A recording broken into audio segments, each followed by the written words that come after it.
What is going on, my friends, and welcome back to the Cozy Club. Hopefully you guys are having a fantastic day. Now, for the majority of the player base, it is extremely hard to get a character up to gear 9. We're talking loads of resources, and even when you get those resources, you can only take up so many characters. Now, with more and more players getting access to tier 9, I thought it would be beneficial to update my rankings of the best characters to take up to tier 9, as the last rankings that we have out on the channel is all the way back in November. And when you're taking your characters up, you want to make sure that you're taking up a character that is going to be great at gear 4, 5, 6, 7, 8. You guys know the spiel by now. You don't want to take a character up, even if you're far from gear 9. This list is important because you don't want to take one up to gear 5, 6, or 7 if they're not going to be good later in the game. And with this list, some characters are way more important than others. A perfect example in today's video, Moana. Moana is a decent character to bring up to gear 9. She's going to get a little bit more damage and overall may survive a little bit longer. But in all actuality, you're not getting a whole lot of investment from all those resources, as Moana is already pretty solid at tier 8. So tier 9 is going to make a big difference in her overall viability. Bang equals buck, right? Whereas you're going to see some other characters on this list that simply weren't that great in the whole gear 8 zone or meta, and nowadays they're flourishing and they're doing a lot better within DSA. Here are the updated rankings. Sit back and relax. But before we get started, my question for you is, if you could bring any of these characters up to gear 9, who are you taking up and why? Now look, I know we're not starting off this video or this list with the sexiest character choice, but flat out, guys, here Hamada speed cannot be underrated. With the upgraded gear 9, you're going to get a little bit more survivability, but most importantly, you're going to get access to the upgrade to his leadership, bringing more speed, not just to the tech faction. And as you guys know, here Hamada can upgrade, giving full turn meter to anybody of your choice like Zerg, and really fill in the blank here, leaving him a good choice to bring up if you're not the creative type or you're a big Hero 6 fan. Next on my list is Scrooge McDuck. Now, I don't have him up to gear 9 myself, but I've talked to a few that do, and he's making a big difference and is definitely on my list. Now, number 1 dime here is going to have a 2-turn cooldown instead of 3. That is a lot of debuffs in this kind of helpful effect meta that we're going to be leaning into as the harmful effect meta kind of goes away. On top of that, you got a great passive where he can steal maybe those Frozone or Zeus upgrades. That's always going to be useful. And then Money Dive's damage absolutely skyrockets. If you want another great plug-and-play character that can fit into really any team and get you also great damage within the raids, Scrooge McDuck might be up your alley. Now, for this next one, I'm going to cheat a little bit. We're going to group all of the Gargoyles together. Now, the Gargoyles at tier 9 aren't insane by any means, and you can probably pick and choose, but if you get them up all together, as you guys have seen from my best PvP teams video, they're one of the best PvP teams within the game, and they're capable of spitting out a lot of synergy and damage. Now, if you want to get away with just Xanatos' speed piece and maybe upgrading that passive of his, or go with Goliath and add more beefiness to his overall tankiness, as well as the big basic attacks that he throws out, wouldn't it be a bad idea? You kind of have to be all in or not with the Gargoyles, but I've seen some teams just absolutely demolish people within PvP. Now, next up on the list is going to be our first adventurer, Raya. You're going to see more adventurers on this list, but Raya doesn't offer anything crazy as far as ability upgrades. Warrior's Fury does so much damage, and the synergy with adventurers is just great on top of everything. But she does get an added speed piece, and in addition to that, guys, she gets crit damage up and crit chance up. With Zeus coming around the corner and some of the other characters on this list, it makes sense that Raya is one of the best decisions to take up, just pure DPS-wise for the raids and within PvP. Now, in addition to that, Cozy Club, Club Expeditions are right around the corner. The Adventure faction is going to be pretty important. And then with that, guys, I love putting her with Oceanic. She works in a lot of different places. And again, you guys know, the more you can use a character, the more worth it is to bring them up. Funny enough, we actually have a couple adventures in a row here. Next up is Lily. And Lily is on this list primarily because of her being a part of the best duo within the game, guys. Obviously, you know, Frank the Tank is insane. And with Lily, you're not getting a lot. You're getting a little bit of a speed boost that's going to bring her relatively fast within the game, but with just zipping by, getting that double duo of damage twice with Frank and her, to get that extra offense. And a lot of people think that she is not that powerful, but for a support character, she has plenty of an offense behind her. Again, definitely not a bad choice with the new game modes coming by. And within the raids, guys, you put Frank and Lily with pretty much, I mean, any other 3 characters, and they're going to get you an empowered run on heroic. And that's what everyone's looking for, right? Now, I talked about her earlier, but Moana is going to be on this list. In fact, she is up next. Now, why Moana is even on the list to begin with is because of the Crashing Wave Oceanic team. I think the Oceanics are due for a major update, and with more Oceanics going to be coming to the game, Moana is going to be the spear leader, or paddle leader, if you will, of that grouping. She's an adventurer, and she does okay. You're not going to get way more out of her from a gear 8.5 or a gear 8 to gear 9, but if you're all in with the Oceanics, it can never be a bad idea to get a little bit more damage if you're PvP focused. Next up is Belle, my friends, and with Belle, there's a couple characters on this list that you could argue just to get this speed piece on the 8.5 upgrade. Giving her more speed is always going to be great to get the momentum going for the Kingdom faction. But if you do choose to take her all the way up to gear 9, her passive Enchanted Mirror, we've talked about this, really strong upgrade, reducing this to a 2-turn cooldown. You're going to be giving a lot more turn meter to your team, and there's been a bug where she uses this pretty instantly and it's not giving away turn meter, so at least you get it back into the battle a little bit faster. Simply put, Belle is used virtually everywhere. From the beginning of the game all the way to the end, she has Intimidate for the Tornado Titan, and then within PvP. And you know the drill. Belle is a great character. She calls other characters to assist. So you give Belle speed is essentially giving other characters extra attacks outside of just herself. Next, we got Dash. Now, Dash is a fun decision. I took him up to gear 9 myself. You're going to be getting yourself a solid character going up against a Rock Titan, Tornado, or Ice, bouncing back and forth for some pretty high and reliable damage. PvP, there's also plenty of people running Dash and Frozone with the rise of Frozone up to the S tier. Love Dash, love what he brings. The Dash upgrade here is just phenomenal with the amount of 50% extra damage that he does. You hit 8k up to 10 times. I mean, it's crazy the amount of damage that Dash spits out. And I've got a feeling as Hercules kind of goes up and then out of the meta, Dash is going to come back into it. So fun decision. You can't go wrong with the Flash. Now, I talk about some characters not getting a massive upgrade because they're only getting a little bit of damage. Hades is like the exception to that rule. Hades comes with so much damage, both with just his flat offense upgrade. He already has some of the highest offense in the game. You take him up to gear 9, he's even higher on the offense scale. But in addition to that, Combust gets a 50% damage upgrade. He is just oozing DPS if that is what you're all about. I know plenty of times my maxed out gear 9 teams that I have go against just a gear 9 Hades with some mythicals, and he can end my entire team with one Combust.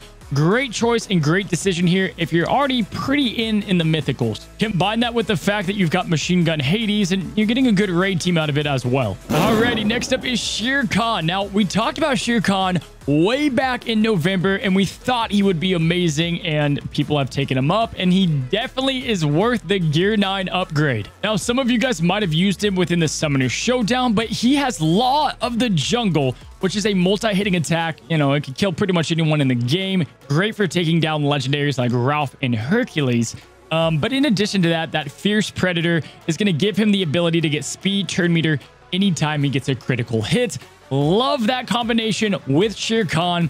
Put that with someone like Ursula, and you've got yourself a fun character. Really fun and effective character, both in all of the game modes. And again, Wild's faction, and there's not a ton of decisions here, especially if you're more in the free-to-play route. Sheerkhan is a great bang for your buck. Randall Boggs. I am going to be making a masterclass video on Randall Boggs, guys. One of my favorite characters in the game, and talking about a character that leaps up in viability from gear 8 to gear 9. I mean, the guy can go ahead and get empowered on a Titan with Dr. Facilier in less than 30 seconds. It sounds like an infomercial, but I swear to God it's true, and if you call now, we can double your offer. However, the thing that makes Randall just insane is he has two abilities, both Vanishing Act and Scream Extractor, that resets on cooldown when he kills somebody. So if you bring up his stats all together that are already very high, You can then kill more characters, getting more turns for Randall and making him a much better option. In addition to that, he has a multi-hitting basic attack, and that's also going to stack up with that offense overall. So if you want to hear more about Randall, we will have a masterclass guide on him, and I am excited for that one without question. Subscribe if you haven't. That will be out probably in the next couple of days. Now, lastly, with the purple dinosaur, kind of like Barney on a massive diet, Scream Extractor is one of the best things to use within the raid. You get it 3 magic back, which is just insane for the Tornado Titan, and I'll save the rest for the video. All right, next up, we've got Rapunzel. Now, guys, it's no surprise. The Princess faction, whether you like it or not, they're one of the best, if not the best PvP team in the game right now. Super reliable, and you're dead before you know it. And with that comes their leader, Rapunzel, with all of her digital long spaghetti hair. Really, guys, with Rapunzel, the incantation, the longer she stays alive, she can flip everyone back to full health. But most importantly, with Rapunzel, getting the double stun with hair snare, with already very high offense on her. Great decision, especially if you're all in on the princess faction. You guys are going to be seeing pretty much all of the princesses on today's list. Very great choice. Which leads us to the next princess, Mulan. I don't know how many of you guys that are watching have gone against a full princess team, but shadowing Mulan is one of the best tactics behind that strategy, and you're giving her much more offense, taking her up to gear 9. But in addition to that, guys, her basic, people seem to forget, removes 30% turn meter. That's on raid bosses. That's in PvP. Mulan is a great kind of slept on character, and I talked about this on stream, but and I've talked about this here on actually YouTube before as well. When you have amazing princesses like Tiana and Merida and these other ones we'll be talking about, you've got Mulan, and all the distraction is going to these better princesses, whereas Mulan is still insane of a character, and so she's going to stay alive longer, and you might get more value taking up Mulan than you might think at first. Alrighty, we've got the Sea Witch Ursula. Now, I've seen so many comments of where is Ursula in my Legendaries video, guys. She's not technically a legendary character, as is Zeus is not. They're in their own kind of raid category, if you will. We can call them a legendary if that helps. But with Ursula, one of the best investments, and she continues to dominate within PvP. We've talked about it before. A little magic here gains its first ever base 50% damage dealt upgrade. Really strong within PvP, can melt teams completely. Ursula and her eels continue to be great to put blinds out there to protect your team. Polymorphs, a little less viable with Tiana, but still very important within the battle. She continues to be one of the better character choices within the game, and a great Gear 9 choice for raids and PvP. Now, moving right along, we've got the next kind of Raya in the Last Dragon character, Namari. Now, I put her way higher than Raya because of the assassinate that she has with her passive, guys. She just deals so much damage with both the passive and burn them out. It's hard to compare her with just about anyone else. Combine that with Maleficent counting as a kingdom villain, and she's just such a solid character through and through. To get Maleficent, you need her at gear 8, so a lot of you guys are going to have her geared up in the first place. She is on my list for the next character I'm going to bring up. I've gone against a handful of them and gotten my butt absolutely assassinated from Namari. Great choice, primarily PvP worthy, but she can work in the raids better, especially against like the Twisters or the Tornado Titan at gear 9. Now, you guys knew Hercules would be on this list. He's kind of like Moana in the sense that he doesn't go from like, 0 to 100 going from gear 8 to gear 9. I mean, that pillar is going to kill everyone regardless once he's all the way heroic, right? However, with Zeus's emergence, you got to bring him up. Great decision as far as the catch-all character, and overall probably one of the best characters in the game. You can't go wrong with this guy. Now, a little bit above Hercules, we have Maui. Now, with Maui, the reason I'm liking him more and more is we're going into a meta where your team needs to survive. And right now, the best way to survive is slapping a Maui leadership on the team. Now, when you take them up to tier 9, you have access to add another 30% shield, which is a great plug-and-play leader for the majority of people. Those that aren't going to get Zeus for quite a while, you're probably going to want Maui to keep the team alive and take the blows from Zeus so that you can effectively take out his team and survive the oncoming damage. Or if you're having problems with the Princess faction, same thing. Oceanics are on the rise, and that's what makes it easy to put Maui high up on the list. Next up, we've got Esmeralda. We've got an entire masterclass video on her, so I'm not going to waste most of y'all's time, but it comes down to the control aspect and the speed that Esmeralda brings. She is my choice as one of the best Gear 9 characters to take up. For several reasons, go check out the video up above to find out more. And quite frankly, same goes for this guy. If I had to pick my favorite character that I've brought up to Gear 9, it would be Genie. If I were to pick a character that went from, the lowest value to the highest as far as going from like a Gear 7 or Gear 8 all the way up to Gear 9, it would be Genie. Genie can melt anyone in the game. I made a full masterclass video as well. You can go check that up above. Sorry to send you guys the 2 videos, but if you're more interested of these characters and kind of honing in and mastering these characters, he's just a no-brainer. He goes from a support character to a pure deadly assassin of a Genie. Now, I have Beast a little bit above them all. He's a legendary, and he's not going to go crazy with his overall viability, right? Like, he's still great at Gear 8, and at Gear 9, he's not, like, crazy better, but he's still a very good choice. I mean, obviously, you're getting way more health, and you're getting more defense on him, bringing him up to 35,000 health. Plus, he has the Enchanted Rose for extra defense, which is going to stack with more of the defense that he gets from the gear levels. I wouldn't put a lot of deltas on him. I think that he's fine with just the gear upgrade. He's not my favorite decision, but I know a lot of people rely on their beast to be effective in PvP or within the raids, and that's why he lands so high here. He's just overall one of the best, if not the best character in the game. Merida, my gosh, guys. Merida is the biggest damage dealer in the game currently under the Princess faction. She can melt Gear 9 Hercules, Gear 9 anybody. List it below in the comments. They're going to die turn 1 most likely to a Gear 9 Merida. The damage that she pumps out is absolutely out of this world. Now, the con is you got to have the Princess faction up, or at the very minimum, have her with Belle or some other team to make her work. She's going to get you pure empowerment on the raids because of her damage potential. And in PvP, you can't go wrong with the big, long, red, curly hair woman in Merida. She is... oh, God, I have nightmares. Now, we've got Ian. You guys know how we feel about Ian here. You're going to get way more damage within the raid. You're going to get more damage in PvP. The Voltaire Thundersair is just bonkers for great, reliable 1 to 2 mil damage. That's very quick to get accomplished. Love Ian. You can still get good damage numbers with not a tier 9 Ian. It just gets the job done faster, it's more reliable, and it's just extra damage on top. So if you're all about the raids, I would suggest him and then one other character coming up here in a moment. Holy Soli. We've said it before. We're going to say it again. Just like Genie, he's one of those characters that go from decent to amazing at Gear 9, guys. Soli is, in my opinion, he's my favorite tank in the game right now with all of his survivability, and it's why I use him on just about every team. His basic hits harder than most characters' entire ability kits. His AoE is insane to give him extra shields. The fear lets you land debuffs.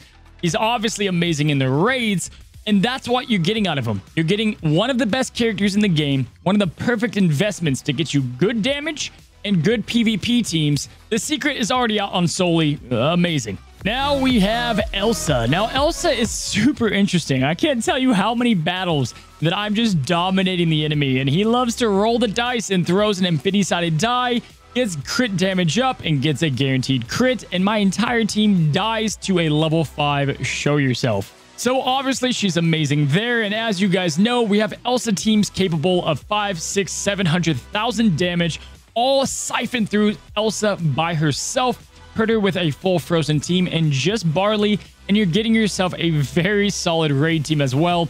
Elsa is going to continue to climb. Very safe option if you're free to play, just beginning, or been playing for a while. Start focusing on Elsa. Whether you hate Frozen or not, you can't ignore her for long. She's an amazing character. Next up, we've got Eve, and Eve is going to be our next solely raid-focused character. But if you take her up to Gear 9, you're all in it for the Siege on Olympus raid. Now, comment down below if you want me to make the video on Eve. She's now getting up to 5 million damage. It takes a long time, but 5 million damage in the Siege on Olympus raid with a T9 Eve. Very solid character to bring up for this strategy against the Tornado Titan. Again, comment down below if you want to see that video, but you can't ignore it. A character that all of your club takes up to T9 and guaranteeing you great success in the Siege on Olympus heroic raid, you just can't go wrong with. This is like the character you make the choice on for your club. You know, it's less for you and more for your club if you bring up Eve to gear 9. There's no way that we can leave Maleficent, the mistress of all evil, on the list, guys. There's not a lot to say here. The dragon at tier 9 is insane. She's good in the raids, good in PvP, good everywhere in the game. The easiest thing to say is she is Maleficent. We can move on. She's amazing. One of the best tier 9s to take up. Now, for our last two tier 9s and probably the best two to bring up currently within the game, we have Tiana and we have Frank the Tank. Both of these characters are really high up in the meta. They're amongst the best in the game, and they're not going anywhere anytime soon. Tiana at tier 9 gives you that extra speed to get Gumbo Pot out, more health and recovery to get things going, and then on top of that, guys, she is used virtually everywhere within Disney Sorcerer's Arena. Now, this makes sense. They're both whaled characters. You have to pay to get either of them.